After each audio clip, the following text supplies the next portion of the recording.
반갑습니다. 너무너무 반갑습니다. 함께 모이신 여러분 너무 잘 오셨고 너무나도 환영합니다. 오늘도 예배하는 모든 우리 중흥 가족들 축복하고 또 축복합니다. 우리 예배를 시작하기에 앞서 함께 기도했으면 좋겠습니다. 하나님께 우리의 마음을 드리며 기도로 나아가겠습니다. 우리 이 시간 예배하는 이유 단 한 가지입니다. 우리 주님을 만나기 위해서입니다. 그래서 우리 이렇게 기도했으면 좋겠습니다. 하나님, 이 예배의 시간이 주님을 만나는 시간이 되게 하옵소서. 우리 잠시 뜰에 발만 담그고 돌아가는 시간이 아니라 성소 안에 들어가 주님과 만나듯 주님과 깊은 만남이 있길 원합니다.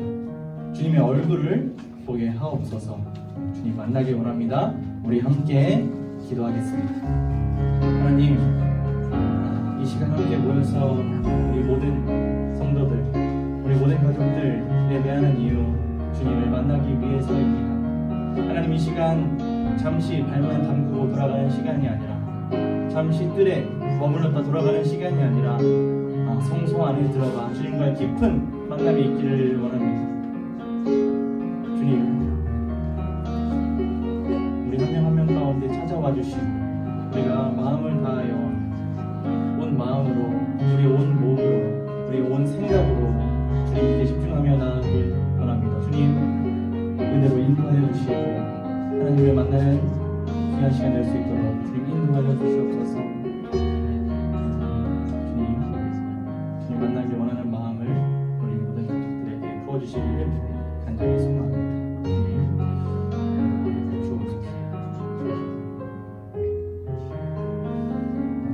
주님, 하나님을 만남으로 말미암아 우리의 삶이 해석되어지고 우리의 삶의 목적이 분명해지며 하나님의 사랑을, 예수님의 은혜를, 성령님의 함께하심이 더 깊게 깨달아지는 소중한 시간이 되기를 간절히 소망합니다. 우리 함께 성령이여 찬양하면서 주님 앞에 나아가겠습니다.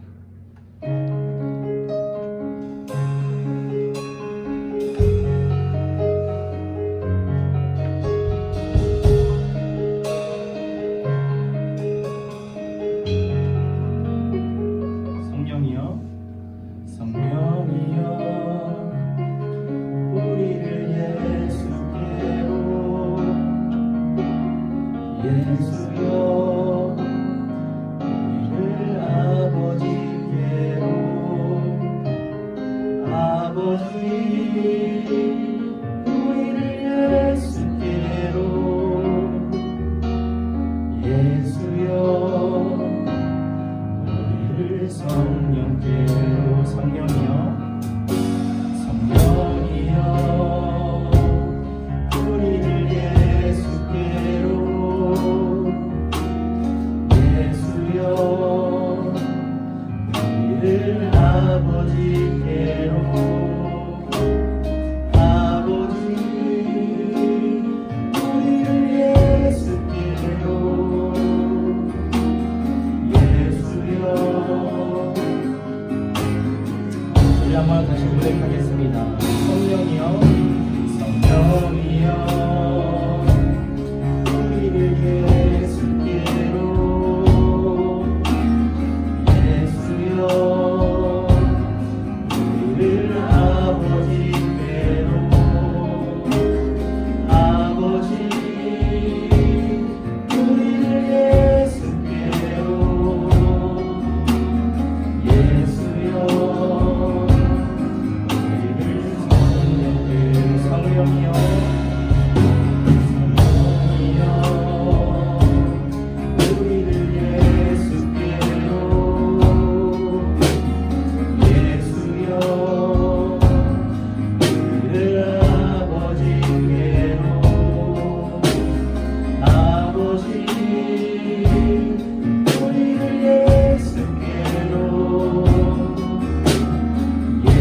우리가 주님을 찾기 전에 이미 우리 앞에 주님의 사랑이 있었습니다.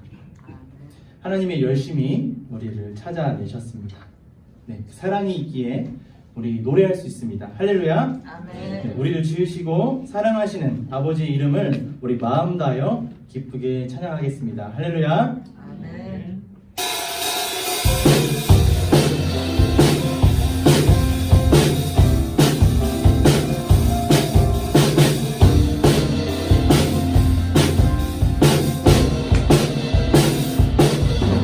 주의 사랑 우리 안에 주의 열정 우리 향해 아낌없이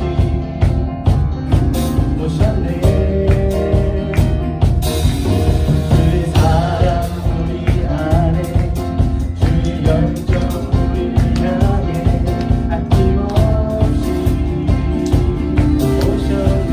주의 사랑 우리 안에 주의 사랑 우리 안에 주의 열정 우리 향해 아낌없이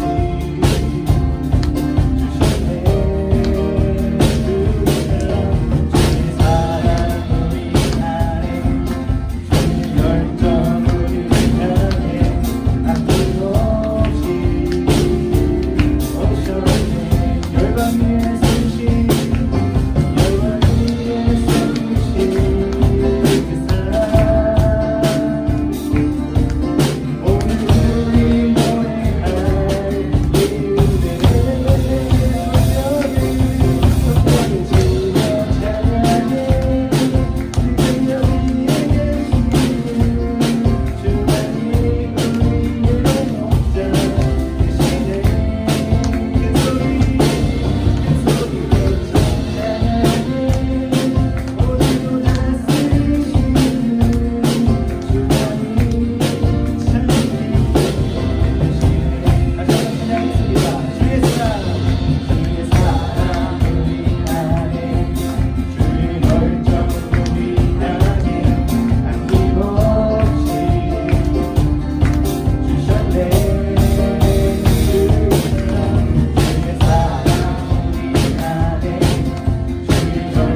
우리가 이 세상에서 가장 아름다운 그 하나님의 사랑을 생각해 볼 때, 또 그분의 아름다우심이 우리 안에 느껴질 때 우리는 찬양을 멈출 수 없습니다.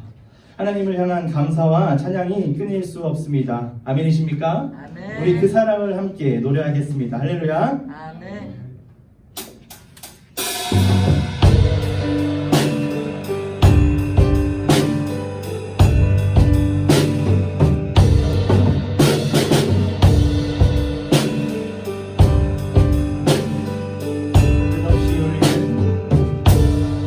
끝없이 울리는 나의 영혼에 노래가 들리네. 폭풍이 일어도 내 반석 대신 주님 나의 찬양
마지막으로 찬양하실 때 이 지극히 높으신 하나님, 천지를 창조하실 뿐 아니라 다스리시는 우리 거룩하신 하나님의 이름을 찬양하길 원합니다. 우리 함께 우리 주 하나님 고백하겠습니다.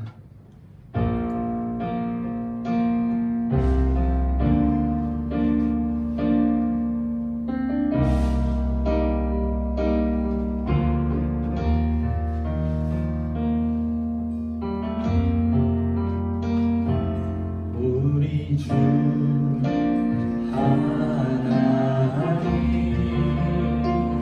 큰 영광과 존귀를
하나님 아버지, 주님의 자녀들 주님을 예배합니다.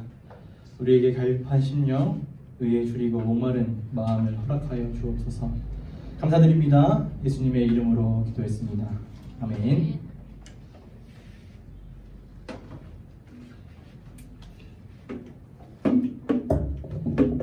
사도신경으로 신앙을 고백합니다. 전능하사 천지를 만드신 하나님 아버지를 내가 믿사오며 그 외아들 우리 주 예수 그리스도를 믿사오니 이는 성령으로 잉태하사 동정녀 마리아에게 나시고 본디오 빌라도에게 고난을 받으사 십자가에 못 박혀 죽으시고 장사한 지 사흘 만에 죽은 자 가운데서 다시 살아나시며 하늘에 오르사 전능하신 하나님 우편에 앉아 계시다가 저리로서 사는 자와 죽은 자를 심판하러 오시리라. 성령을 믿사오며 거룩한 공예와 성도가 서로 교통하는 것과 죄를 사하여 주시는 것과 몸이 다시 사는 것과 영원히 사는 것을 믿사옵나이다. 아멘. 네, 우리 김유림 장로님 기도입니다.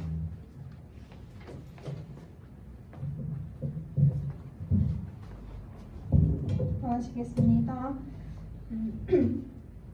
사랑과 공의의 하나님, 예수님의 십자가와 하나님의 은혜를 마음껏 누리며 찬양하는 주일입니다. 우리에게 예배할 수 있는 자유와 또 함께 예배할 수 있는 지체들, 또 함께 예배할 수 있는 공간을 주셔서 감사합니다. 하나님, 세상이 주는 것들은 보기에는 좋고 나를 이롭고 더 나은 사람으로 만들어주는 것 같으나 우리를 목마르게 하고 속박되게 하며 우리의 생명을 빼앗아갑니다. 하지만 하나님의 영원한 언약은 우리를 자유하게 하시며 우리가 믿음과 용기로 예수님께 열심히 나아가게 합니다. 또 생명이 넘치고 모든 것에 만족하게 합니다. 이 언약을 예수님을 통해 이루시고 또 성령님을 통해 지금 우리에게 말씀해 주셔서 감사합니다. 하나님, 우리의 일주일을 다시 돌아봅니다. 무엇을 위안으로 삼고 무엇을 나의 방패로 삼았는지 돌아봅니다. 저번 주 주일 말씀을 듣고 다짐했던 것들은 일주일 동안 얼마나 고민하며 지키고자 노력했는지 돌아봅니다. 주님, 우리의 연약함을 고백합니다. 또 한번 가르쳐 주시고 우리를 다시 주님께로 돌이켜 주세요. 주를 따르고자 하는 마음과 용기를 부어주시고 주님의 사랑과 은혜 안에 잠기어 누리게 하소서.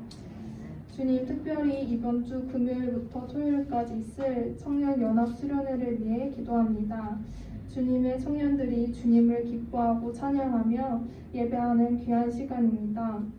서로의 다름을 존중하며 주님 안에 서로 연합되고 더 크고 넓은 하나님을 만나게 하시고 또 예수를 만나고자 하는 청년들이 예수님을 만나는 은혜가 있길 원합니다. 수련회의 마지막까지 안전하게 잘 마칠 수 있도록 은혜 주옵소서. 주님, 각자의 자리에서 예배하고 있을 교회 가족들에게 힘 주시며 예배의 기쁨이 가득한 주일 되기 원합니다. 목사님을 통해 하나님의 뜻을 말씀하여 주시고 그 뜻에 잘 집중하고 각자에게 주시는 은혜를 깨닫게 되길 원합니다. 감사합니다. 예수님의 이름으로 기도했습니다.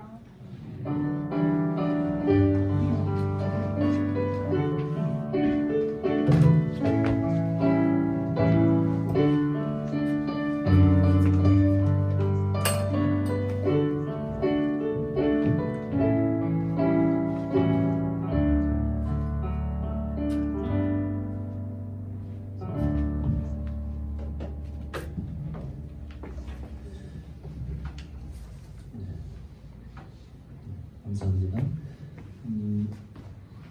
오늘 우리 예배 방문해 주신 분이 계십니다.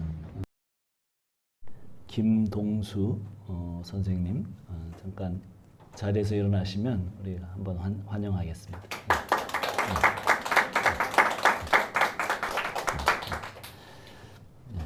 이렇게 같이 예배 드리게 돼서 감사합니다. 교회는 아주 처음이라고 그러시니까 잘 이렇게 우리 형제들 잘 인도해 주시기 바랍니다. 예, 오늘 우리에게 주시는 하나님의 말씀 잠깐 같이 교독합니다. 마가복음 14장 43절로 65절 말씀입니다.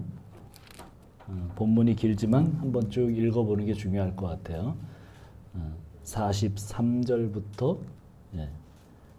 65절까지 교독하겠습니다. 예수께서 말씀하실 때에 곧 12 중 하나인 유다가 왔는데 대제사장들과 서기관들과 장로들에게서 파송된 무리가 검과 몽치를 가지고 그와 함께 하였더라.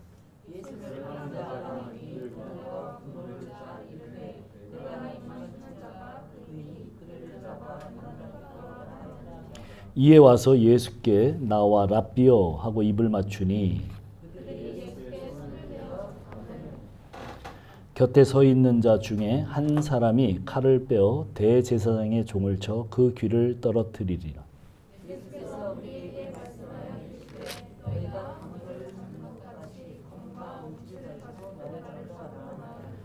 내가 날마다 너희와 함께 성전에 있으면서 가르쳤으되 너희가 나를 잡지 아니하였도다. 그러나 이는 성경을 이루려 함이니라 하시더라.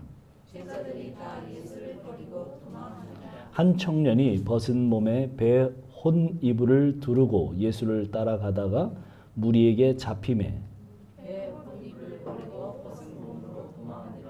그들이 예수를 끌고 대제사장에게로 가니 대제사장들과 장로들과 서기관들이 다 모이더라.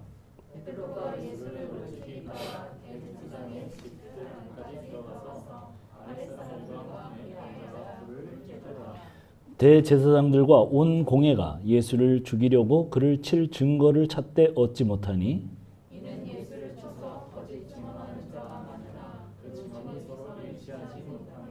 어떤 사람들이 일어나 예수를 쳐서 거짓 증언하여 이르되 우리가 그의 말을 들으니 손으로 지은 이 성전을 내가 헐고 손으로 짓지 아니한 다른 성전을 사흘 동안에 지으리라 하더라 하되 그 증언도 서로 일치하지 않더라.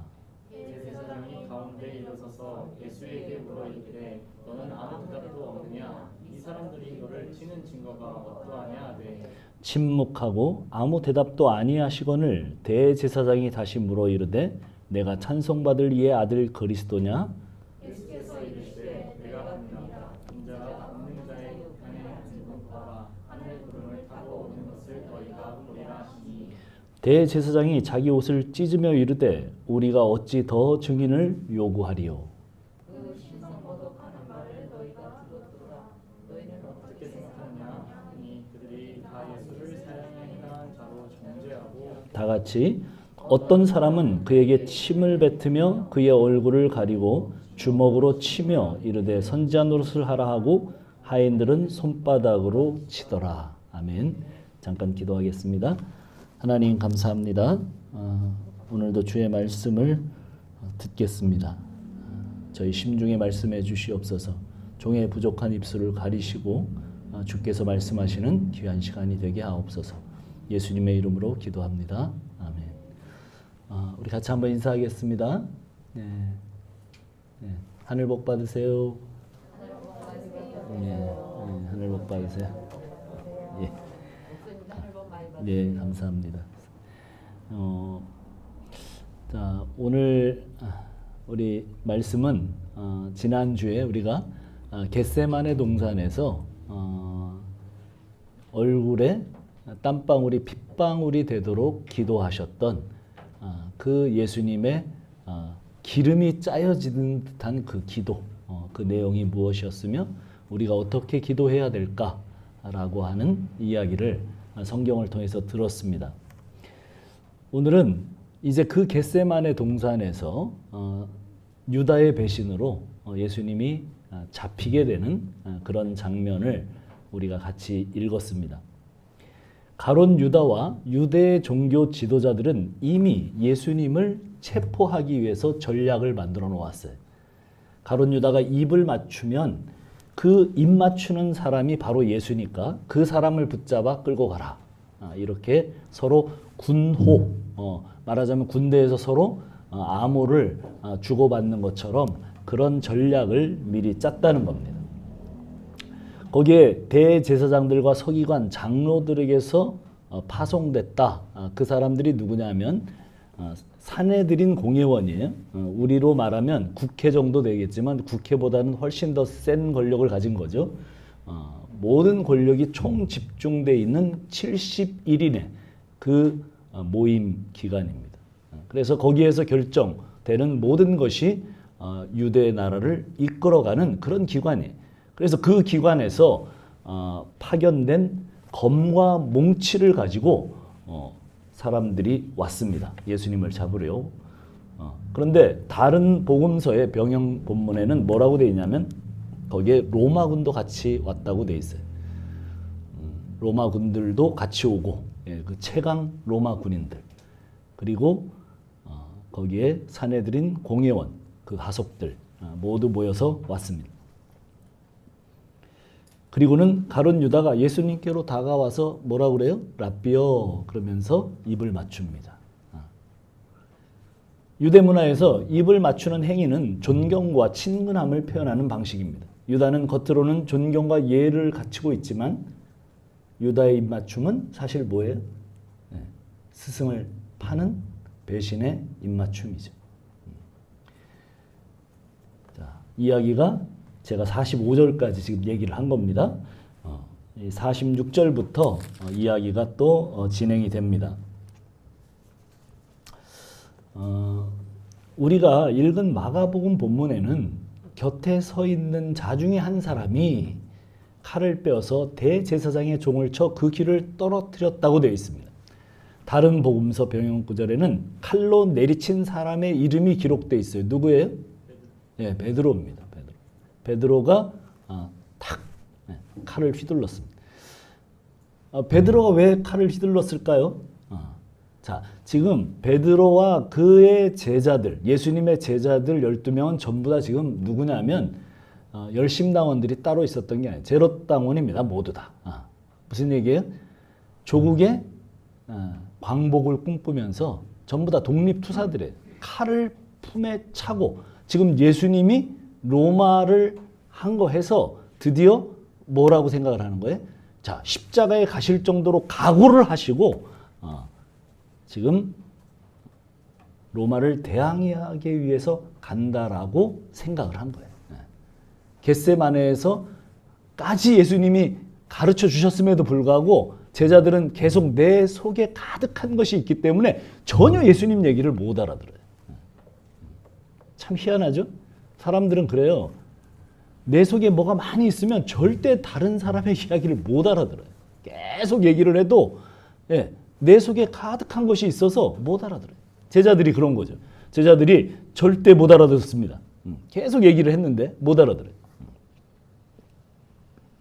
그래서 칼을 가지고 있다가 예수님의 방식은 그게 아니었죠. 근데 이들은 예수님이 지금 로마의 이 식민지, 여기에서 지금 우리 유대 나라가 드디어 이분을 통해서 드디어 우리가 독립을 할 거다 이렇게 생각을 하고 반란을 일으킬 그 생각으로 칼을 품에 갖고 왔어요. 뭐 베드로만 갖고 온 게 아니겠죠. 그러나 베드로가 항상 그렇잖아요. 항상 선봉이죠. 수제자고 항상 제일 먼저 행동을 합니다. 그래서 칼을 휘두릅니다. 칼을 휘둘러요. 칼을 휘둘렀는데 목을 못 치고 뭘 쳐요? 귀를 쳐요. 항상 어설퍼요. 베드로는 항상 행동을 먼저 하지만 항상 어설픕니다. 그래서 칼을 휘둘렀는데 귀가 떨어졌어요. 다른 성경에는 그 사람의 이름도 나오죠. 귀가 떨어진 사람의 이름이 뭐라고요? 말고입니다. 말고. 뭐뭐 하지 말고. 뭘 말아. 근데 사실은 말쿠라는 그런 뭐냐면 대단한 그 원어의 뜻은 그런 거예요. 가장 큰 지도자, 뭐 그런 뜻이에요. 근데 그 말고의 귀를 쳐버립니다. 근데 예수님이 어떻게 해요?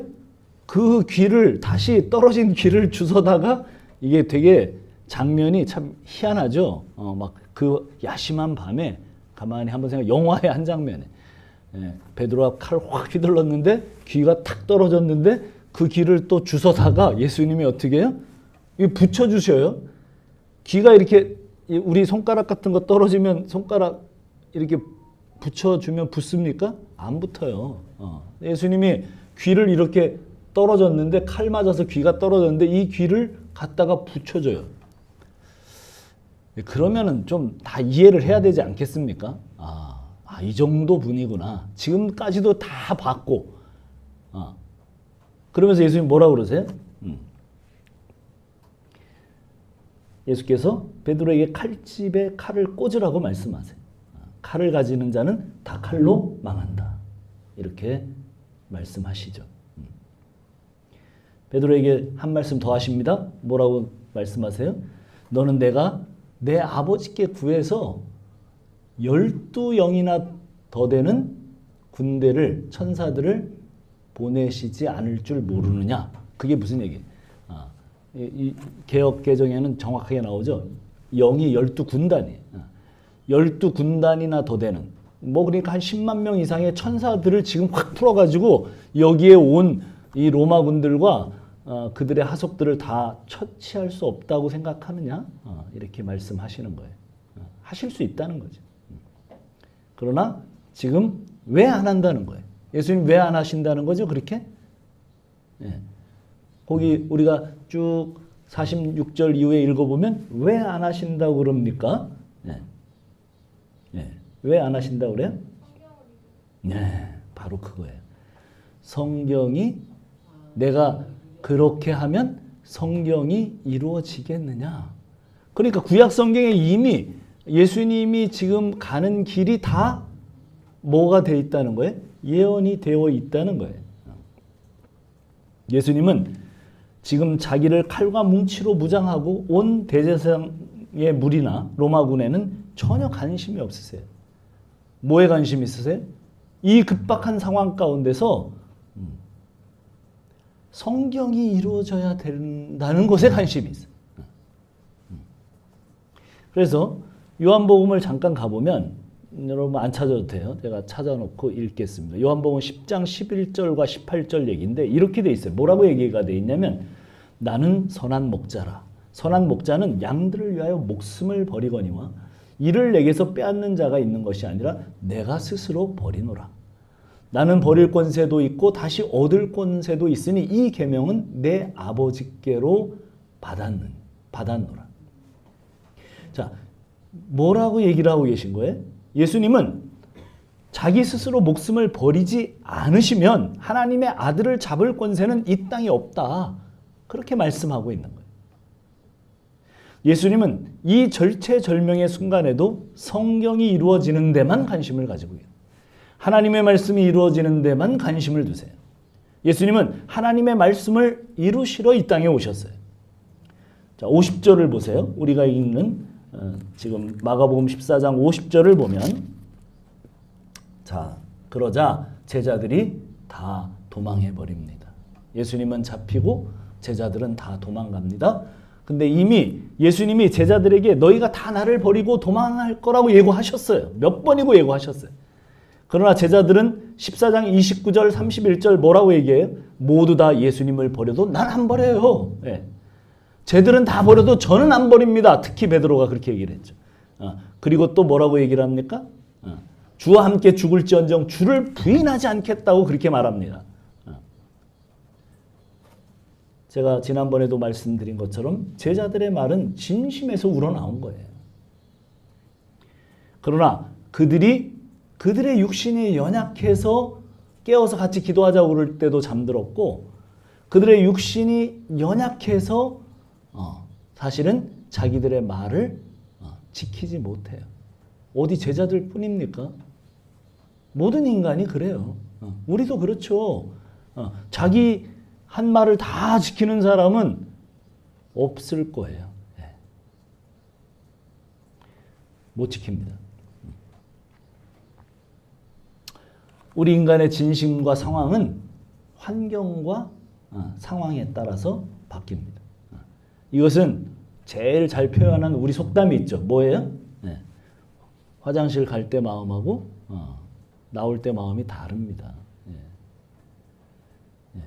만약에 화장실에 누가 있으면 우리가 화장실을 같이 쓰는 사람이라면 빨리 화장실에 들어가야 되는데 사정을 해서라도 어떻게든 예, 그런 마음일 거예요. 근데 예, 뭐 급한 게 해결되면 어떻게 사람 마음이 그렇습니까? 예, 그렇습니다. 화장실 갈 때 마음하고 나올 때 마음이 다릅니다. 그리고 이 모든 인간의 연약함은 성경 말씀을 이루는데 사실은 또 재료로 사용이 됩니다. 하나님은 역전의 명수죠.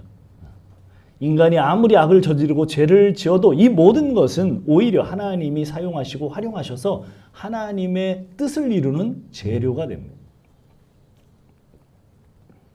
제자들의 배신이 성경을 이루는 일이라고 아무도 생각하지 못했습니다. 그리고 그 일을 하나님은 무력을 행사하시는 것이 아니라 사랑으로 하십니다. 사랑으로. 예수님은 그런 제자들, 자기를 다 배신하고 도망가는 제자들 알았을까요? 몰랐을까요? 알았다고 돼 있죠. 다 알았어요. 이미 알았어요. 그래서 유다가 자기를 팔러 나갈 때도 미리 또 예고해 주셨어요. 지금이라도 돌이켜라. 예. 그러면서 나와 손을 예, 그 먹는 그릇에 같이 넣는 자가 나를 팔 자다. 그렇게 얘기를 했어요. 그럼에도 불구하고 그는 결행합니다. 다 이미 알고 계셨어요. 그런데 예수님은 그런 배신할 제자들을 구원하기 위해서 이 땅에 오셨습니다. 요한복음 13장 1절에 이렇게 표현합니다. 정말 결정적인 구절이에요. 유월절 전에 예수께서 자기가 세상을 떠나 아버지께로 돌아가실 때가 이른 줄 아시고 세상에 있는 자기 사람을 사랑하시되 끝까지 사랑하시리라. 예, 배신할 거 다 아는데 끝까지 사랑합니다. 배신할 줄 아는데 끝까지 사랑하는 것. 이게 뭐예요? 이게 사랑이에요. 우리 인간의 사랑은 어떻습니까? 예. 배신하지 않고 오해만 해도 사랑할 마음이 싹 사라집니다.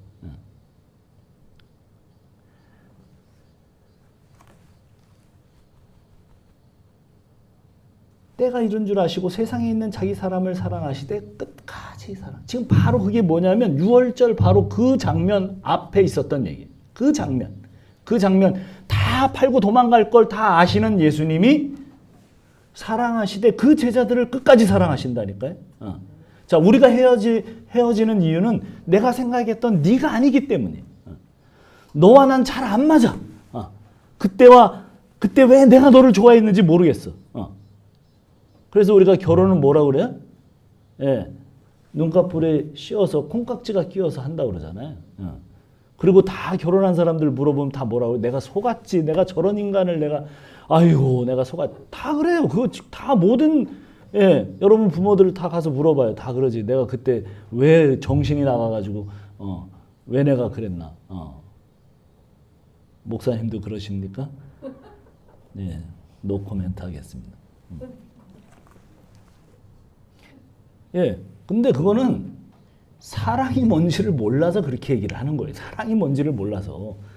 사랑이 뭐예요? 사랑은 끝까지 가는 거예요. 그래서 우리는 함부로 사랑한다고 말하면 안 돼. 그냥 좋아하는 거죠. 사람이 좋든 싫든 끝까지 함께 가는 게 그게 뭐예요? 그게 사랑이에요. 그래서 사랑은 내가 좋아하는 감정이 아니라 뭐라 그래 성경은? 사랑의 정의를 뭐라 그래? 오래 참고로 시작해요. 사랑은 오래 참고. 아니 사랑은 막 좋은 건데 왜 오래 참지? 예. 근데 성경은 뭐라 그래요? 고린도전서 13장 사랑장에서 사랑은 오래 참고 모든 것을 견뎌. 모든 것을 견디는 거예요. 그 여자의 모든 것을 견디고 그 남자의 모든 것을 견디는 게 사랑이에요. 그래서 끝까지 함께 있는 게 사랑이에요. 근데 우리는 그렇지 않죠. 그래서 사랑은 내가 좋아하는 감정이 아니라 성경의 사랑의 정의는 그런 거예요. 그러니 이걸 우리 인간이 어떻게 하겠어요? 그래서 사랑의 영역은 사실은 잘 묵상해 보면 그건 우리의 것이 아니라는 게 분명해요. 예수님은 배신할 제자들을 이미 아셨어요. 그러나 예수님은 그들을 끝까지 사랑하셨습니다. 우리는 배신 말고 나에게 말하는 부정적인 이야기, 마음 상하게 하는 몇 마디로도 우리는 거기서 끝입니다. 내가 저 인간 다시는 안 봐. 그러고 딱 마음을 접죠. 그래서 사랑은 하나님만 하실 수 있는 겁니다. 우리가 지난번에 살펴본 것처럼 제자들이 다 도망가는 것이 성경이 이루어지는 것이래요. 구약 스가랴서 13장 7절에 그렇게 말했죠. 만군의 여호와가 말하노라 칼아 끼어서 내 목자 내 짝된 자를 쳐라. 목자를 치면 양이 흩어지려니와 작은 자들 위해서 내가 내 손을 들이우리라. 무슨 얘기예요? 예, 구약은 전부 다 예수님에 대한 예언이잖아요. 예, 칼과 뭉치들이 와서 목자 대신 예수님을 치면 양들은 반드시 흩어진다는 거예요. 흩어지게 되어 있다는 거예요. 다 도망가게 되어 있다는 거예요. 배신하게 되어 있다는 거예요. 그러나 그 흩어진 양들을 여호와께서 그 작은 소자들을 그 도망간 자들을 위해 손을 펴신다는 거예요. 그 연약한 자들 위해. 그래서 우리가 다 도망간 자들이잖아요. 그 손을 여호와께서 여호와가 누구예요? 예수님이에요. 그 예수님께서 어떻게 해요? 그 손을 펴신다고요. 그 제자들에게. 오늘날은 그 예수님이 성령을 통해서 우리에게 그 손을 펴신다고요. 그것이 복음입니다. 너희가 다 나를 버리리라. 제자들은 다 도망갔어요. 어느 정도로 도망갔어요? 그 다음 에피소드가 그걸 아주 적나라하게 밝혀줍니다. 51절, 52절이에요. 한번 볼까요? 51절, 52절. 한번 읽어봅시다. 시작. 한 청년이 벗은 몸에 배 혼니부를 두르고 예수를 따라가다가 무리에게 잡힘에 배 혼니부를 버리고 벗은 몸으로 도망하니라. 우리말에 야방도주라는 말이 있어요. 너무 이렇게 부도가 났다든가 또 아니면 무슨 이렇게 서로 치정이 얽혀 있다거나 여러 가지 관계에서 문제가 생기면 사람들이 야방도주를 했다고 그래요. 밤에 몰래 물건 사갖고 도망가는 거죠. 아무도 모르는 곳으로 도망가는 거. 오늘 그것과 비슷한 사건이 벌어집니다. 자, 작전 계시로 12제자 및 또 그 주변에 있던 예수님을 따르던 사람들이 속마음으로 그렇게 생각을 했어요. 야, 드디어 예수님이 이제 이 나라를 수복할 거다. 그러니까 빨리 가서 도와야지. 그리고 겟세마네로 모였어요. 모였는데 너무 급하게 나오다 보니까 한 제자가 이름을 안 밝혔어요. 사복음서에 다 아무도 안 밝혔어요. 학자들이 추측을 합니다. 요한, 또 요한. 한 요한은 제자 요한이거나 마가 요한일 것이다. 이렇게 생각을 해요. 근데 너무 빨리 나오다 보니까 속옷을 입을 시간이 없었어. 그러니까 겉옷만 입고 나 거기 혼이불이라고 돼 있는 거는 겉옷이에요. 겉옷. 유대인들은 겉옷을 이불로 사용하죠. 그래서 그게 뭐냐면 이불이 아니라 겉옷이에요. 겉옷. 그래서 겉옷만 걸치고 나온 거예요. 근데 그 겉옷은 이불로 사용하는 그 겉옷은 우리 여자들이 입는 원피스 같은 거예요. 통옷. 그냥 이렇게 통으로 된 거예요. 그래서 확 잡아서 만약에 확 벗으면 어떻게 돼요? 알몸이 되는 거예요. 그렇게 되는 거예요. 상황이 이제 그렇게 된 거예요. 그래서 이제 예수님을 잡으러 온 그 무리들이 이 제자를 탁 잡으니까 이 제자가 어떻게 해요? 홀러덩 벗고 어떻게 했다는 거예요? 도망갔다. 그랬더니 어떻게 돼요? 어떻게 됐겠어요? 벌거벗고 이 젊은 청년이 그 밤에 스트리킹을 했다 이런 얘기. 성경 최초로 스트리킹 사건이 여기에 기록되고 있습니다. 예수님을 보호하고 함께 하려고 왔다가 자기 목숨 살려고 벌거벗고 도망갔습니다. 이 사람은 예수님과 함께 잡혀 죽기 싫어서 벌거벗고 도망갔어요. 그런데 예수님은 이 사람의 수치를 가리기 위해서 죄 없으신 그분이 발가벗겨져서 십자가 위에서 죽으십니다. 가톨릭 교인들은 집에 하나씩 십자가가 있어요. 우리 십자가하고 달라요. 가톨릭 교인들의 십자가와 우리 십자가가 뭐 달린 줄 알아요? 혹시 아는 사람 있어요? 맞아요. 가톨릭 교회의 십자가에는 예수님이 여기 달려 있어요. 예수님이. 우리 개신교의 십자가에는 그냥 민 십자가죠. 예수님이 안 달려 계세요. 예수님이 부활하셨기 때문에 안 달려 계시고 거기는 계속 고통을 받고 계세요. 근데 보니까 어떻게 이렇게 돼 있어요? 예, 속옷을 입고 계세요. 그러나 사실은 성경에 보면 또 로마의 역사는 뭐라고 얘기를 하냐면 십자가에 처형하는 죄인들은 어떻게 해요? 모두 다 발가벗겨요. 그래서 그게 잘못된 거죠. 그 성화나 그런 데 나온 그 이미지는 잘못된 겁니다. 성경은 분명하게 다 벌거벗겨. 왜 벌거벗겨요? 예, 가장 수치스러움을 느끼라고. 발가벗겨서 십자가에 못 박아서 죽입니다. 로마를 반란을 일으키면 이렇게 된다. 그래서 아무나 죽이는 게 아니에요. 무슨 강도를 했다, 살인을 했다, 그랬다고 거기다 죽이는 게 아니에요. 반드시 뭐를 했어야? 예. 로마를 반정했을 때 하는 거예요. 그래서 예수님 옆에 강도가 달렸다고 그러잖아요. 무슨 막 살인자요, 뭐 바라바 막 이렇게 얘기하잖아요. 근데 그게 아니고 그 사람들 다 뭔 거예요? 로마의 반란을 일으킨 거예요.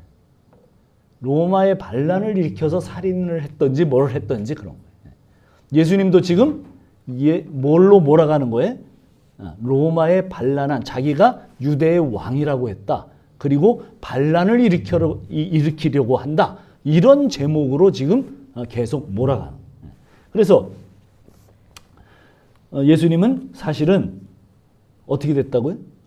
모두 다 벌거벗겨져서 알몸을 다 드러내시고 십자가에서 못 박힙니다.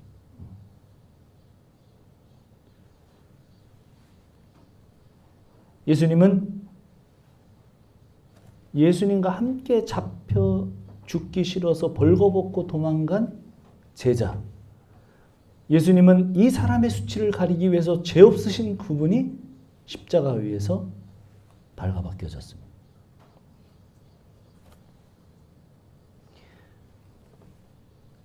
제자는 죽지 않으려고 벌거벗고 도망갔지만 예수님은 그들을 위해서 수치스럽게 벌거벗겨지고 십자가 위에서 죽으셨습니다.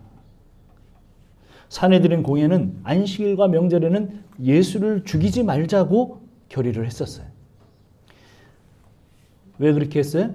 민중들을 자극해서 지금 많은 사람들이 예루살렘에 모여 있는데 잘못하면 밀란이 일어나니까 우리가 요 때는 자제를 하자. 근데 자기네 뜻대로 안 돼요. 예수님은 사실은 죽어야 된다. 내가 올라가서. 그리고 그 안식일에 이제 십자가 처형이 되죠.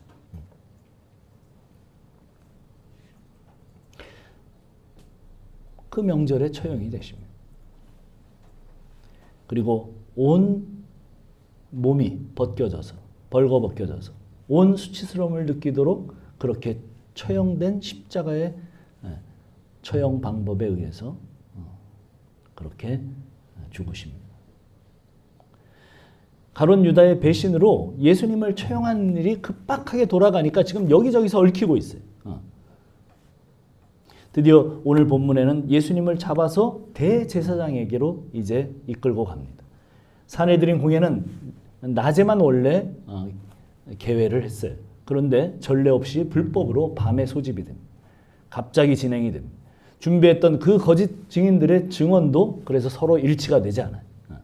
그러자 대제사장이 직접 나서는 내용이 61절에 기록되고 있습니다. 예수님께서 아무 얘기도 안 하자 대제사장이 직접 묻습니다. 왜 너는 변론을 하지 않느냐? 왜 아무 대답도 없느냐?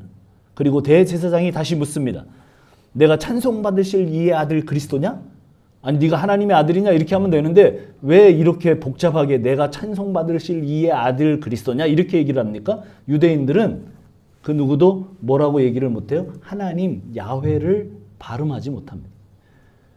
거룩한 이름을 어떻게 해요? 함부로 부를 수 없어요. 그들의 율법에 의하면. 그래서 그들은 하나님, 야훼, 여호와 이거를 절대 발음을 못해요. 그러니까 어떻게 됩니까? 그렇게 복잡하게 얘기를 하는 거예요. 네가 찬송받으실 분의 아들이냐? 아들 그리스도냐? 예수님이 뭐라고 얘기해? 내가 그다. 에고 에이미. 이게 뭐예요?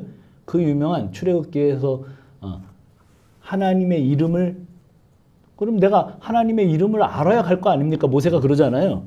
하나님께 네가 가서 내 백성 이스라엘을 출애굽시켜 나와라 이러니까 내가 알아야 갈 거 아닙니까? 이름도 모르는데 어떻게 갑니까? 하나님의 이름. 그래서 뭐라 그래요? 그때 한 말이 뭐예요? 그게 바로 내가 스스로 있는 자다. 거기에 그렇게 나오잖아요. 근데 그게 바로 그거예요. 헬라어로는 에고에이미, 영어로는 뭐라고 그랬어요? I am who I am. 그렇게 돼 있죠. 예, 내가 바로 그다. 나는 스스로 있는 자요 하나님이다. 그렇게 얘기한 거예요. 오, 하나님이래요.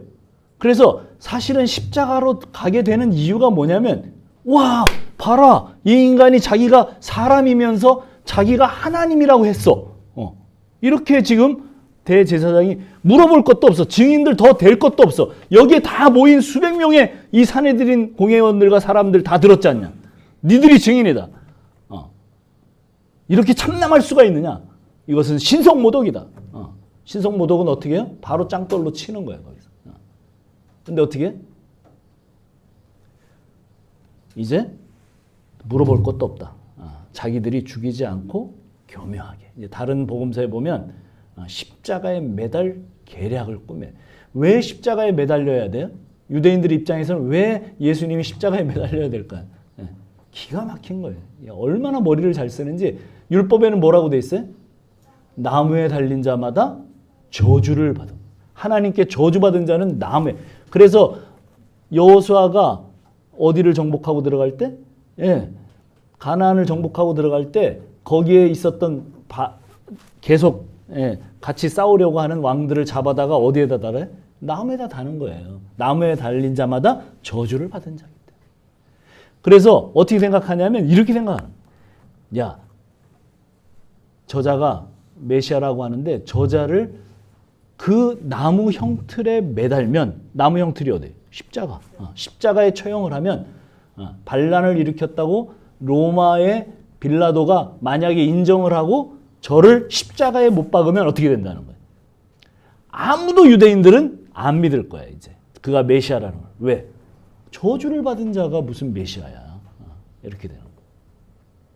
그래서 그렇게 지금 자기네가 죽여도 되지만 참남하도다 그러고 돌로 쳐도 돼. 참남하도다 하고 돌로 친 신성모독이다 하고 돌로 짱돌 맞아 죽은 사람이 있죠. 누구예요? 바로 이 사건 이후에 나와. 이제 얼마 안 있어서. 누구예요? 스테반. 스테반은 그래서 돌 맞아 죽어요. 얘기할 필요도 없어. 그냥 돌로 치면 돼. 왜냐하면 신성모독죄는 만약에 내가 돌로 들어서 저 사람을 치지 않으면 내가 돌 맞아 죽어야 돼. 그런 거예요. 근데도 어떻게 해요? 지금 빌라도에게 이제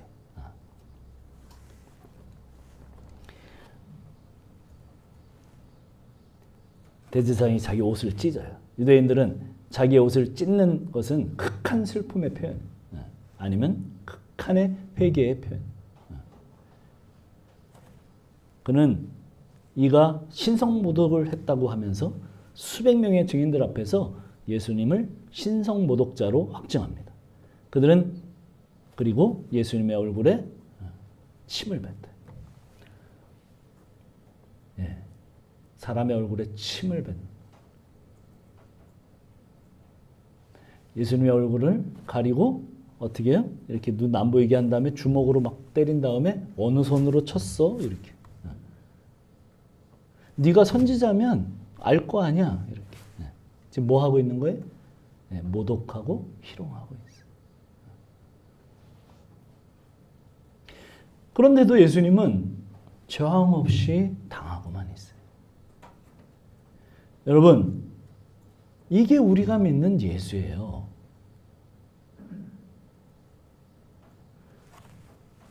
자, 예수님이 그 러시아에 아주 유명한 두 문호가 있죠. 톨스토이와 도스옙스키라는 두 문호가 있어요. 저는 어릴 때 그 도스옙스키나 톨스토이 되게 좋아했는데 그 도스옙스키의 그 책에 보면 이런 대목이 나와요. 좀 각색을 했어요. 현대판으로 만드느라고.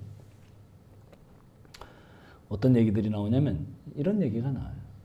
예수님이 그 십자가에 달렸던 그 몰골을 하고 이렇게 막 좀 남뚱한 모습으로 그 러시아의 한 예배당에 들어가려고 예배당 정문으로 딱 들어가고 있는데 교인들이 막아서요. 당신 들어올 때가 아닙니다. 아니 이렇게 남노하고 이렇게 이런 꼴을 해가지고 어디 신성한 예배당으로 들어옵니까? 막 이렇게 옥신각신. 야 내가 예수야. 그들한테 얘기를 합니다. 내가 너희들을 죄를 위해서 십자가에 못 박혀 죽은 바로 그 예수야. 그래도 뭐 막 설왕설래하고 못 들어온다고 미친 인간이라고 그러고 막 이제 거기서 막 그렇게 설왕설래하니까 거기에 이제 담임 목사님 막 부르러 가서 나왔어요. 담임 목사님 나오셔서 이렇게 예수님을 보아하니까 예수님이 야 봐라 내 손에 이 못 박힌 이 못 자국을 봐. 내가 예수야. 니네 죄를 위해서 내가 죽은 그 예수라니까. 그러니까 뭐라 그래요? 조용히 이제 한쪽 구석으로 이렇게 예배당 구석 그 벽으로 이렇게 몰아가 가지고 예수님을 그 담임 목사님이 뭐라 그래요? 아니 예수님 도대체 이런 모습으로 나타나면 어떻게 합니까? 아니 내가 예수님이 우리 교인들한테 복을 주셔서 우리가 예수님께 기도하면 병도 낫고 사업도 잘 되고 그리고 이렇게 저렇게 해서 막 다 이 사람들이 그렇게 알고 열심히 노력해서 지금 정말 예배당도 짓고 이렇게 평화롭고 너무 행복하게 잘 살고 있는데 아니 이런 모습으로 나타나서 내가 지금 그동안 설교한 게 다 뭐며 뭐가 되겠습니까? 그러니 떠나주십시오. 그러면서 예수님이 쓸쓸히 그 예배당 안으로 들어가지 못하고 떠나는 모습을 도스토옙스키가 풍자하면서 그린 소설이에요.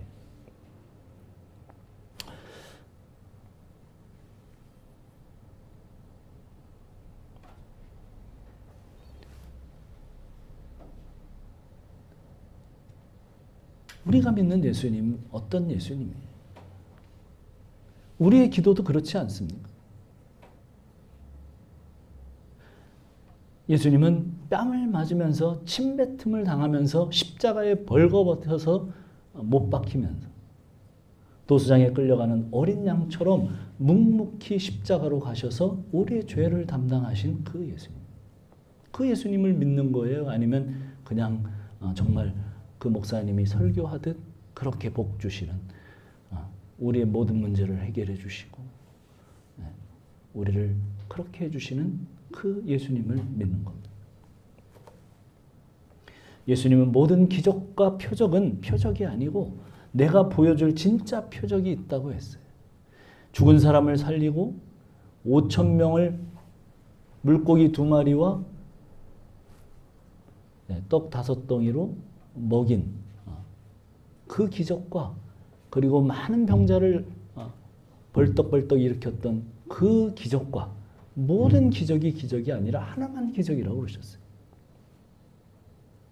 그리고 이 표적을 보여줘야만 너희가 나를 진짜로 믿게 될 거라고 그렇게 말씀하셨어요. 그 표적이 뭐예요? 요나의 표적. 요나가 큰 물고기 뱃속에 들어가서 3일 밤낮을 죽은 가운데 있다가 그 땅으로 토해내는 그 기적. 결국 예수님 뭐라고 말씀하신 거예요? 내가 죽어야. 지금까지 우리가 마가복음을 쭉 본 것처럼 갈릴리에서 예루살렘까지 제자들과 함께 오신 것은 죽음을 죽으러 가는 죽음의 행진이었어요. 내가 십자가에 죽어 살찢고 피 흘려 너희에게 영원한 생명의 양식으로 영원한 생명수로 먹이는 것. 나의 살과 피를 먹고 마셔라. 예수를 먹고 마시는 교회. 예수님이 이 십자가를 말할수록 그렇게 예수를 배우고 평생을 따르겠다고 정말 자기들의 마음을 각오와 결단을 가지고 따라왔던 많은 제자들이 이 말씀을 들을 때마다 떨어져 나가서 예수와 다시는 다니지 않겠다고 그렇게 했습니다. 그리고 마지막 남은 12명도 오늘 본문에서 다 떠나갑니다. 그들의 생각은 이사야 53장의 그 메시아는 자기들의 메시아일 수가 없는 거예요. 그렇게 무력하게 십자가에 아무런 저항도 하지 못하고 죽어가는 그 메시아는 자기들에게 메시아일 수가 없는 거예요.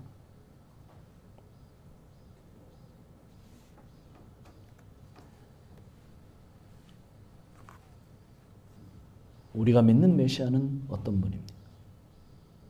무력하게 채찍질 당하고 침뱉음을 당하고 손으로 때리면서 어느 손이 너를 때렸느냐고 맞춰보라고. 유대인의 왕이여 평안할지어다. 자기 옷을 다 벗겨놓고 그 옷을 제비 뽑아 가는 사람들 물끄러미 바라보시면서 변변한 반항 한마디 못하고 그 십자가에서 돌아가시는 줄. 그 예수님이 십자가에서 그런 죽음을 죽으면서 다 이루셨다고 말씀하십니다. 뭘 다 이루신 거예요? 사실 이 정확한 복음을 들으면 인간적인 마음으로 안 믿고 도망가는 것이 당연해요. 난 제자들이 이해가 돼.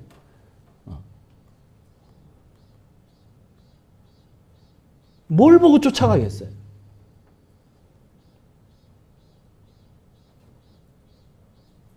사실 진짜로 복음을 들으면 예수님을 따라갈 생각이 안 들어요. 그래서 구름대같이 많이 모이는 교회는 거의 거짓일 가능성이 많아요. 그래서 우리처럼 이렇게 작게 모여야 참 교회라는 게 아니고 그렇게 많이 모이기가 어려워요. 진짜 복음이 들려지는데 그렇게 많이 모일 수 있을까?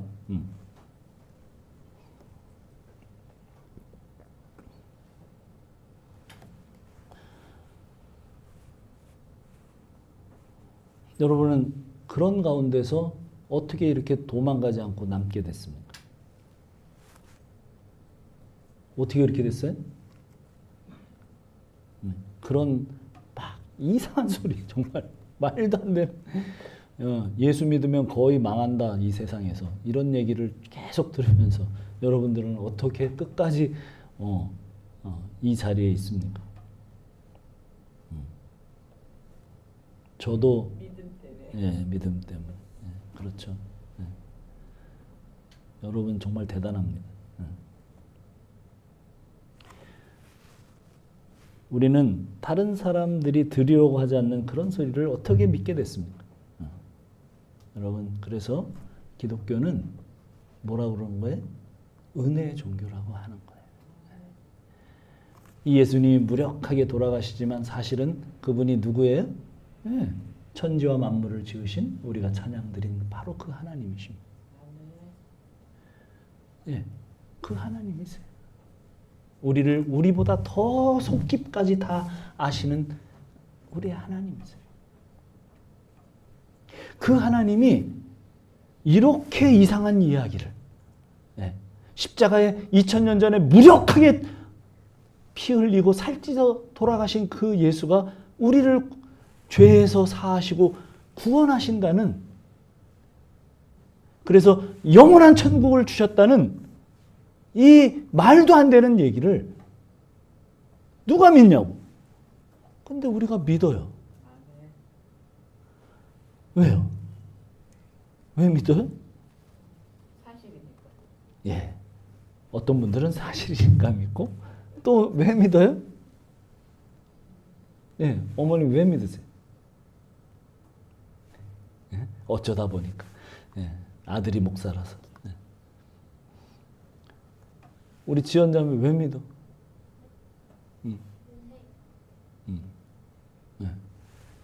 그래요. 그 믿음을, 그 믿을 수 없는 그 믿음을 남들은 코웃음 칠 그 이야기를, 그래서 뭐라고 그랬다고 그랬어요? 바울이 복음 전할 때마다 얘기하잖아요. 유대인들한테는 거리끼는 거고 복음이 헬라 로마인들 똑똑한 지혜로운 사람들에게는 뭐라고요? 거리끼는 것. 또 뭐예요? 미련한 것.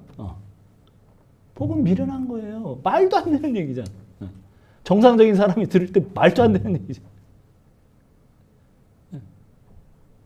근데 그게 믿어졌어요.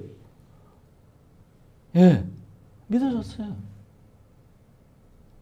그게 뭐라는 거예요? 하나님이 은혜를 주셨다는 거예요. 예. 우리는 내가 믿은 것처럼 생각을 합니다. 그러나 성경은 그게 절대 값없이 준 선물이고 은혜라고 얘기를 해요. 너무 감사하죠. 그래서 우리가 찬양하는 거예요. 예.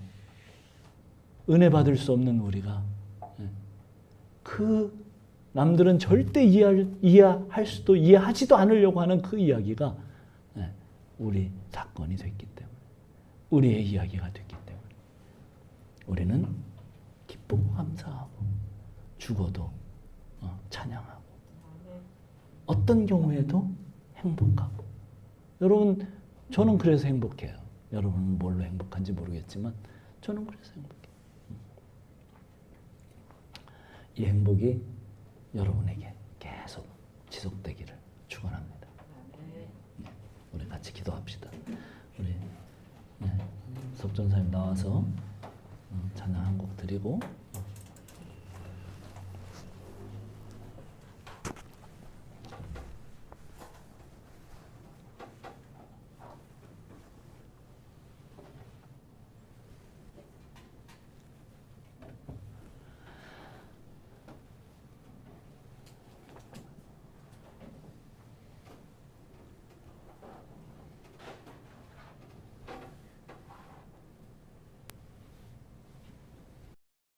네, 함께 영원한 사귐으로 찬양하겠습니다.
용서와 사귐을 주시며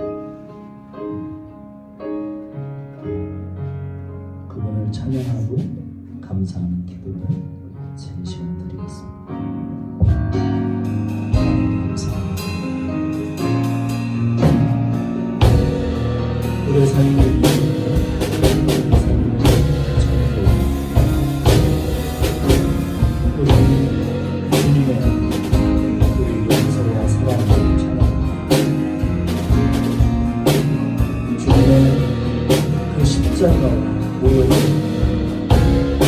영광으로 바꾸시는 모든 것들을 우리로 그 영원한 생명을 이루게 하시고 우리를 새롭게 하시고 우리를 자녀로 삼으시고 우리를 이끌어 가시는 하나님 알 수도 없고 알아들을 수도 없는 이 신비의 복음을 우리가 알게 되었고 깨닫게 되었고 우리가 살게 되었고 그 모든 것들을 위하여 찬양과 영광 하나님 귀한 자를 주님 앞에 엎드리고 기도하게 하시고 아버지 하나님 겟세마네 기도가 그 생명을 우리에게 넘겨주시고 하나님의 기름 부으심을 우리가 기도의 하나님을 나가게 하시고 우리로 새롭게 하시는 그 새 생명을 주시고 그 모든 것들을 찬양합니다.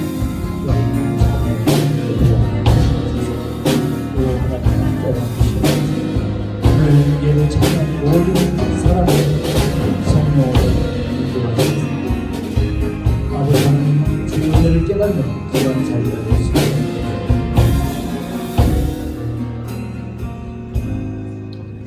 하나님 감사합니다. 오늘 이 자리에 참여한 모든 사람들이 주의 그 고난과 핍박을 우리를 위한 영광으로 우리를 위한 생명으로 바꾸신 그 주님을 찬양하는 자리가 되도록 주여 인도하여 주시옵소서. 그것으로만 감사할 수 있는 삶이 될 수 있도록 주여 우리를 인도하여 주옵소서.